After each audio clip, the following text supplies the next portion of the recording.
को तुरंत पहचान गए। रतरसा हनुमतां पपाद विधुरां वचे स्वयं भुवैव हनुमान श्रेष्ठस्तस्या निपातते। हनुमान जी ने प्राणों के आश्रयभूत उसके हृदय स्थल को ही नष्ट कर दिया। अतः वह प्राण शून्य होकर समुद्र के जल में गिरी। हनुमान जी की भी छाया को पकड़ने का प्रयास किया। अब मायापति के सेवक के सामने कोई अपनी माया चलाए तो क्या ऐसा संभव है? अब गुरु के कृपा भरे हो, गुरु की कृपा के ऊपर भरे हो तो कोई ऐसा है जो कि गुरु कृपा के आशीर्वाद के प्रभाव से कौन सा कार्य ना कर लेवे? तो राम की कृपा, राम की मुद्रिका जिनके पास है, राम की कृपा जिनके ऊपर है, सोई राक्षसी क्या कर सकेगी? उसका नाम क्या था? सिंहिका। ध्यान रखना। और उसने क्या माया सीखी थी कि जो पक्षी आकाश मंडल में उड़ते थे उनके छाया को पकड़ लेती थी, बेचारे आगे नहीं बढ़ पाते थे, फड़फड़ा करके गिर जाते समुद्र में, उसको ग्रास कर लेती। सो उसने सोचा कि ये बढ़िया है, लाल लाल दिखता है, अच्छा है, तो हनुमान जी से भी वैसा ही उन्होंने किया। उस निश्चरी ने तो ताचो कपट कपि तुरत ही चीन्हा। अब यहाँ पर गोस्वामी जी ने क्या लिखा? ताहि मारी मारुत सुत बीरा। किससे मारा? विचार करो। ताहि मारी मारुत, मारुत का मतलब क्या है? वायु है। सुत कौन है? पुत्र, वायु पुत्र है हनुमान जी। बारिधि पार गयो मति धीरा। जिस प्रकार सुत ने माया चलाया तो प्रभु हनुमान जी ने विचार किया, अरे हम तो मायापति के दास हैं, अरे हमारे ऊपर माया चला रही है। बस हनुमान जी ने केवल, समझ लो मेरा विश्वास है कि हनुमान जी ने ऐसा प्रहार किया, स्पर्श नहीं किया, स्पर्श नहीं किया हनुमान जी ने। हनुमान जी ने अपने वेग से ही उसे समाप्त कर दिया।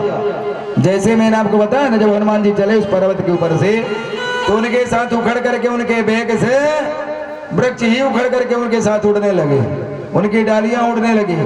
तो यहाँ पर उनके झोंके से ही, हवा के झोंके से ही मर गई वो सिंहिका जो थी। हनुमान जी को छूना नहीं पड़ा, हृदय स्थल को नष्ट कर दिया, उसके विचार शक्ति को, सोच को ही नष्ट कर दिया, उसका हृदय ही फट पड़ा, विजीर्ण हो गया, प्राण शून्य होकर समुद्र के जल में गिर पड़ी। विधाता ने उसे मार गिराने के लिए हनुमान जी को केवल निमित्त बनाया। उस सिंहिका राक्षसी को मारकर हनुमान जी समुद्र के उस पार पहुंच करके वहां के वनों शिखरों को शोभा देखने लगे। त्रिकूट पर्वत के चारों ओर समुद्र है, परकोटे चार दीवारी जो स्वर्ण से निर्मित थी। ऐसे लंकापुरी को देखा, भयंकर योद्धा बड़ी सावधानी से उस नगर की सब तरफ से रक्षा कर रहे थे। कई दुष्ट राक्षस मनुष्यों, भैंसों, गायों, गधों और बकरों को खा रहे थे। राक्षसों को देखकर राक्षसों की पुरी में प्रवेश करने के लिए हनुमान जी सोचे कि अब क्या किया जाए। तो सोचे छोटा रूप बना लिया जाए, तब लंका में प्रवेश किया जाए तो आनंद होगा। लंका उस पुरी का नाम था, स्वर्णमयी नगरी थी जिसे विश्वकर्माओं ने निर्माण किया था, ऐसा वर्णन आता था। और रहने के लिए कभी कुबेर को दिया गया था, लेकिन जब रावण की कुदृष्टि पड़ी तो रावण ने बलपूर्वक कुबेर से उसे हासिल कर लिया, जबकि कुबेर भी रावण का ही भाई है, समझो। तो उसे हथिया दिया जबरदस्ती और उस पुरी में निवास करने लगा। बड़ी सुंदर पुरी है। अब समस्या है तो बहुत अच्छा, जैसे कोई बहुत सुंदर हो लेकिन उसके अंदर दुर्गुण ही दुर्गुण भरे हो, ये बताओ, विचारनीय बात है, बुरा नहीं मानना। सोने के कलश में अगर मदिरा भर दो तो क्या उसकी शोभा होएगी? सोने के कलश में अगर मदिरा भर दो तो उसकी शोभा नहीं हो सकती है। सोने के कलश में तो गंगा जल ही शोभायमान होगा। भक्तवृंदो, गंगा जल ही जो भगवान के चरणोदक है, क्योंकि सोना क्या है? एकादश स्कंद में भागवत में वर्णन आता है, विभूति योग में भगवान उद्धव से कहते हैं कि धातुओं में स्वर्ण के रूप में मैं ही हूं, धातुओं में स्वर्ण के रूप में मैं ही हूं, ऐसा कहा उन्होंने। और इधर प्रथम स्कंध में वर्णन आता है द्वितीय में कि महाराज परीक्षित ने कलयुग को उसमें स्थान दे दिया। अब महाराज परीक्षित ने कलयुग में स्थान दे दिया, कलयुग का सोने में। और उधर एकादश स्कंध में वर्णन आया है कि विभूति योग में भगवान कह रहे हैं कि सोने धातु के रूप में मैं हूं। किसकी बात मानोगे? तो गोस्वामी जी ने निर्णय किया है कि तुम ही निवेदित भोजन करये और प्रभु प्रसाद पट भूषण धरये। संसार में भैया सब वस्तु दोष युक्त है, जड़ चेतन गुण दोष मय विश्व कीन करतार। चाहे जड़ हो चाहे चैतन्य हो, जो विश्व में दिख रहा है सब दोष युक्त है। केवल एक विधाता ही निर्दोष है, इसके अलावा सब में दोष ही दोष भरा है। तो निर्दोष कैसे हो कि तुम ही निवेदित भोजन करये प्रभु प्रसाद पट भूषण धरये। भगवान कोई भी वस्तु भगवान को निवेदित कर दो और भगवान उसे ग्रहण कर ले में सोई हुई क्या हो जाती है? निर्दोष हो जाती है, उसका दोष चला जाता है। अब नंबर 1 से सोना कमाना तो बहुत बड़ी बात हो गई भैया। सोने का भाव तो जानते ही होगे, नहीं जानते तो हमारे महेश भाई से पूछ लेना। वो उसके पास में ऐसा एक ऐप है, क्षण क्षण का भाव 1-1 घंटे में जो बदलता है आता रहता है और वो बता भी देता है, सच्चा है। बोलता है गुरुजी बस मजदूरी मिल जाती, चकाचक चल रहा है। बोलता है कोई झूठ नहीं बोल रहा हूँ, बढ़िया चकाचक चल रहा है, बढ़िया काम करता हूँ। फिर तो खोटा काम करो तो वही चल रहा आसाने वाला, लेकिन यहाँ बढ़िया काम कर रहा था वो चल रहा है। इसीलिए धर्म में इसका मन लग रहा है, नहीं तो इसकी जाति वाले कितने होंगे जानते हो। अब भाई कैसे कैसे व्यापार करते हैं, धूम धड़ाका से रोड के उस पार चले गए, इसी के खर्च के ना। कहने का अभिप्राय मेरे बड़ाई नहीं है, पर सच्चे मन से भगवान की सेवा करते रहो और अपने काम में लगे रहो। भगवान ऐसा देता है कि देना उसका बंद ही नहीं हो सकता है। आपकी झोली भले तंग हो जाए लेकिन उसका देना कभी बंद ना होवे।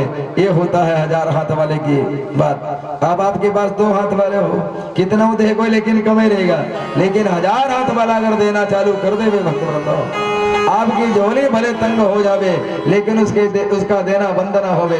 तो आशा करो किसकी करो? 1000 हाथ वाले की करो।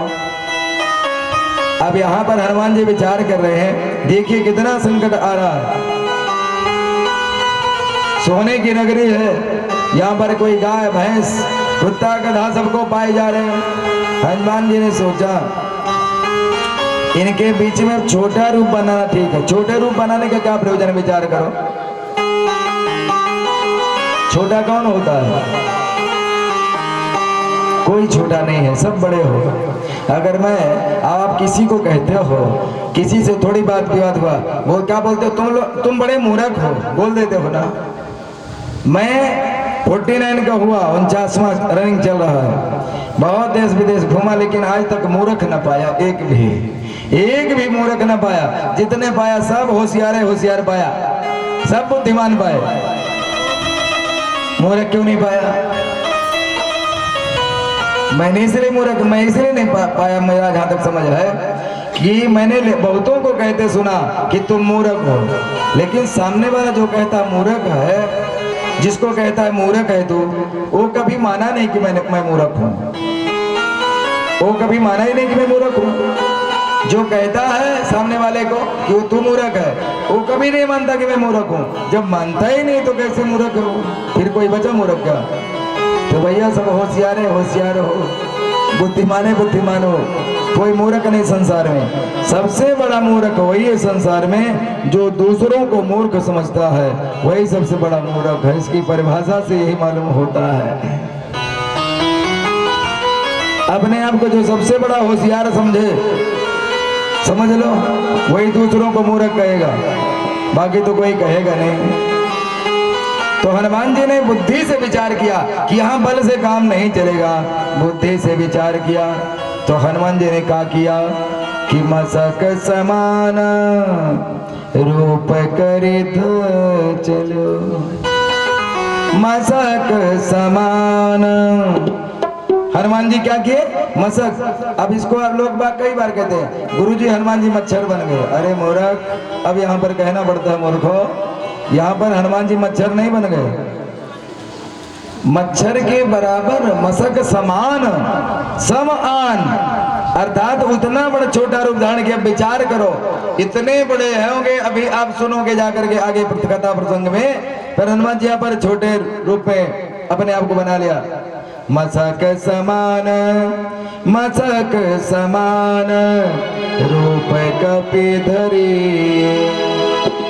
मसक समान रूप कपिधरी, लंक ही चले सुमिरे नर हरि।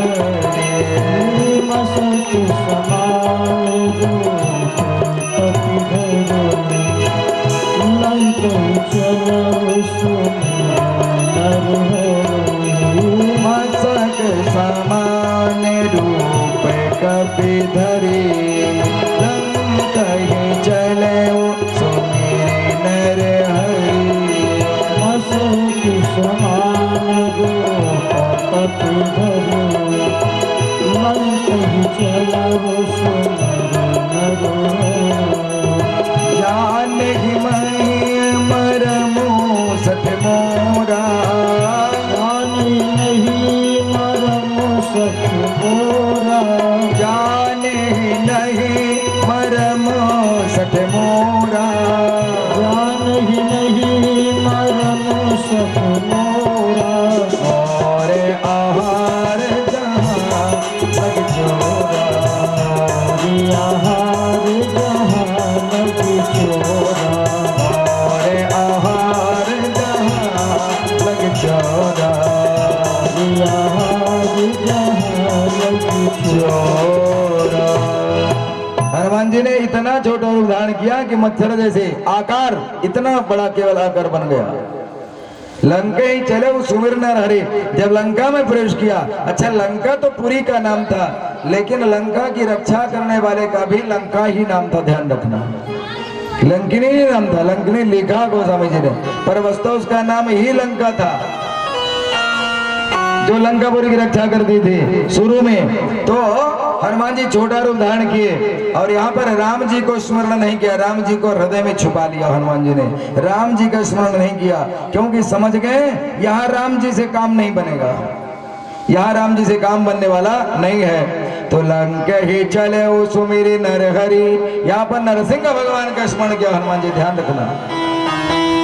हनुमान जी के पंचमुखों में आप देखोगे तो हनुमान जी यहाँ पर पंचमुख हनुमान जी के दर्शन करोगे तो नरहरि नरसिंह का रूप जरूर पाओगे उसमें, ध्यान रखना भक्तवृंदो। और किसी का अगर दक्षिण मुख का दरवाजा है घर का, तो पंचमुखी हनुमान जी की बैठी हुई तस्वीर वीर मुद्रा में ले आना और बढ़िया तस्वीर रख देना, लगा देना।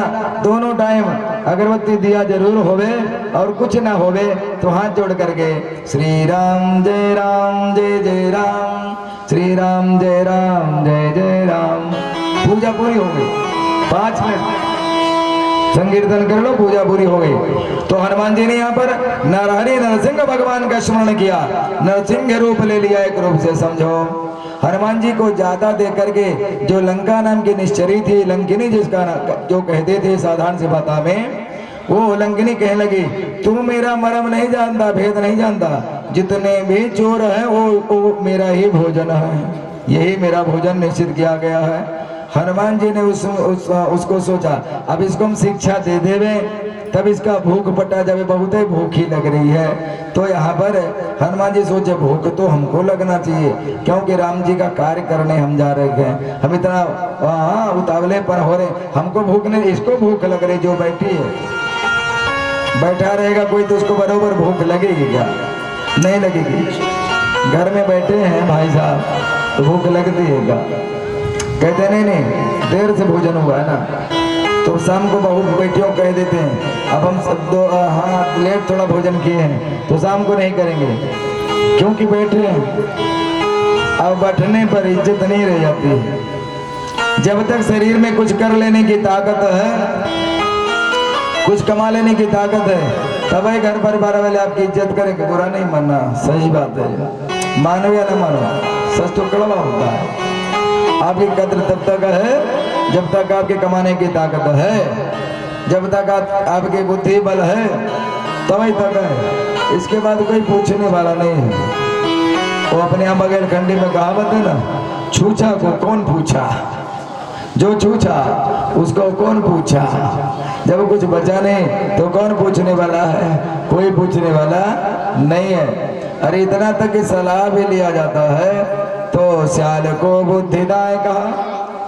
सलाह लेने की जरूरत पड़ती है, कुछ कार्य करना होता है तो ससुराल से साले साहब को बुलवाया जाता है। ओहो, साले साहब क्या सलाह देंगे। हमने एक बारात करी है, हमने एक बारात करी है अपने जीवन में कि जो भी उसके जीजा जीजी वो सब धरी की धरी रह गई और पूरी बारात हो गई भैया, लेकिन कछु खोला नहीं, पेटी को ताला खोले नहीं। अब घरे में वापस आके खोलो, भर के यहाँ से ले गए, बस वजन ढूंढना पड़ा तो धरी की धरी रह गई। अब साले साहब कहाँ जानेंगे कि हमारे परिवार वाले कौन हैं, हमारे जाति वाले कौन हैं, हमारे समाज वाले कौन हैं, हमारे गांव वाले कौन हैं, हमारे इलाका वाले कौन हैं। उनको तो जानेंगे जो घर के हनुमान जी होंगे, वही जानेंगे कि हमारे किससे किससे संबंध है। साले साहब कहाँ जाना भैया, तो सुखी रहना हो तो बड़ों से सलाह लेना चालू करो, अपने गांव वालों से लो सलाह, पड़ोसियों से। पर युग है श्याल को बुद्धिदाय कहा। साले साहब को बुद्धि लेने के बुलाया जाता है। अब वो कितने बुद्धिमान होंगे विचार करो। जब बुद्धि सम नहीं तो लफड़ा तो चलता ही रहता है। इसीलिए मैं कहता हूँ आज के डेट में संबंध थोड़े ही होते हैं, संबंध नहीं होते हैं। आज के समय में सौदे होते हैं, जहां सौदा पड़ जाए वहीं समधी बन जाए। सम का विचार नहीं, सौदे के आधार पर समधी बन रहे हैं। इसलिए आए दिन नित्य संबंधों में भी कलह मचा रहता है। अरे क्या कहा जाए, जिसका संबंध होता है पति पत्नी बनते हैं जीवन में, उनके भी जीवन में हर रोज महाभारत होता ही रहता है। हनुमान जी ने सोचा कि अब इसको भी इसका भूख प्यास मिटाया जाए। जब उसने कहा अरे मुझे तुम चोर बन करके जा रहे हो, छोटा सा रूप बना करके, मेरे भोजन हो। हनुमान जी ने उसमें एक घूंसा मारा। हनुमान पिताम्बाम मुष्टिनावज्ञहनतो तदेव पतिता भूमौ रक्तमुद्भवते विषम। हनुमान जी ने उसकी अवज्ञा किया, अवहेलना किया और सोचा इसको दाएं हाथ से ना मारो। बाएं भुजा असुर दल मारे, दाहिने भुजा संत जन तारे। निशाचरों के ऊपर दायां हाथ प्रयोग नहीं किया, भक्तों के ऊपर किया, संतों के ऊपर किया। और बाएं हाथ से असुरों का संहार बाएं से किया। यहाँ पर भी हनुमान जी ने बायां हाथ चलाया, एक घूंसा बड़े जोर से मारा, जिसमें बहुत सा रुधिर बमन करते हुए पृथ्वी पर गिर पड़ी। फिर कुछ देर तक लंकिनी के उठ करके महाबली हनुमान जी से कहा। जब कुछ देर में होश आया तो हाथ जोड़ करके बोले, हे हनुमान जाओ, तुम्हारा कल्याण है। हे ना, तुम लंकापुरी को जीत चुके, मुझे मालूम हो गया। लंकिनी कहने लगी, जब ब्रह्मा जी ने रावण को वरदान दिया था तो जाते समय मुझे राक्षसों के विनाश की पहचान बताई थी। विकल हो से तय कपि के मारे,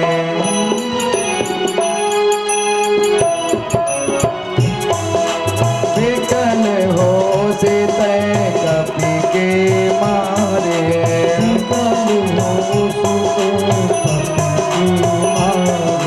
तब जाने सुने से चर संघारे, अब जान सुनि चर संघारे। तात मोर अति पुण्य बहुता, तात मोर अति पुण्य बहुता। देखो नयन राम कर दूता, देखो नयन राम कर दूता। देखो नयन राम कर दूता। देखो नयन राम ब्रह्मा जी ने वरदान में कहा था, अगर एक बंदर के मारने से तुम व्याकुल हो जाना, तब समझ लेना कि राक्षसों के संहार होने का समय आ गया है। हे तात, मेरे बड़े पुण्य है जो मैं श्री रामचंद्र जी के दूत आपको नेत्रों से देख पा रही हूँ। मुष्टिक प्रहार कर महावीर, जिस दिन तुझ पर जय पाएंगे, बस तभी समझ लेना निश्चय, निश्चर सब मारे जाएंगे।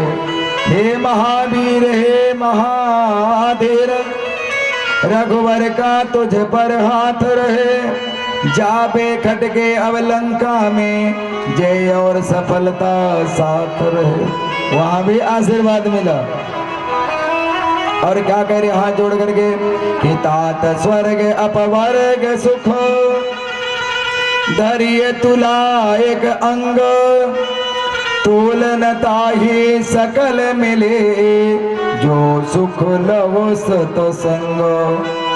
हे तात, हे हनुमान जी, आज जो स्वर्ग और अपवर्ग क्या है, अपगता वर्गा सा अपवर्गा। अपवर्ग किसका नाम है? मोक्ष का नाम क्या? अपवर्ग। जहां जाने पर कोई वर्ग नहीं रह जाता। यहाँ पर तो स्त्री वर्ग, पुरुष वर्ग, संगीत वर्ग, ब्राह्मण वर्ग, यजमान वर्ग बैठे हो, पर जहां पर जाने के बाद कोई वर्ग ही ना रह जाए, अपगता वर्गा सा अपवर्गा, जहां सब एक ही वर्ग के हो जाए, सब चतुर्भुज रूप में दिखें, सोई इसका नाम क्या है? मोक्ष। आज मुझे जो स्वर्ग का सुख है, जो अपवर्ग मोक्ष का सुख है, दारिय तुला एक अंग, दोनों सुखों को अगर एक तुला में रखा जाए तो तुलनता ही सकल मिले। तौल करके देखा जाए तो सारे सुख स्वर्ग और वर्ग एक तरफ। जो सुख लव सत्संग, ये लव मात्र का सुख जो है, मोक्ष और स्वर्ग से ही बढ़कर के आज मुझे समझ मेरे आ रहा है। लव कितना हुआ? दीपक जलते देखे हो, दिया जलाते भी होगे सब कोई सनातनी बैठे हो, सबके घरों में तुलसी मैया के वृक्ष होएंगे, सबके घर में गौएं होएंगी। अब हाँ नहीं कर रहे हो जब गौ की बात, इसीलिए तो मैं एक नंबर से कह रहा था, जिस घर में गाय ना होवे, तुलसी ना होवे, दिया ना जले, और घर में श्मशान जैसा अभाव होवे और भूत प्रेत अवश्य निवास करें। चाहे कितनों पतरा पोथी दिखा लो, पतरा पोथी दिखाने से थोड़ा होएगा।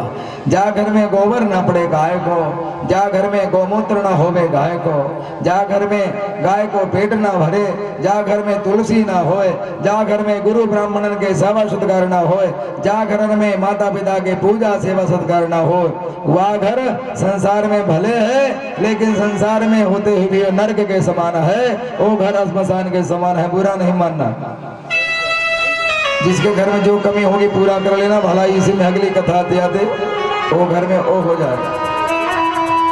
भक्त वृंदो, बस 2-5 साल की देरी ही ज्यादा नहीं है, 2-5 साल की देरी ही ज्यादा नहीं बता रहा हूं। अगर जीना होए तो गौ अवश्य पालो, नहीं विचार करो। जब डॉक्टर कहेगा कि गोमूत्र पान करो, तो जब गौ नहीं है काहे का मूत्र पियोगे? बताओ। जब गौ नहीं है तो काहे का मूत्र पियोगे? भैंस का चलेगा क्या? नहीं ना। और क्या रखे हो? जो रखे हो उसका चलेगा क्या? नहीं ना। और बाजार से बोतलों में जो पैक है वो लाओगे तो पता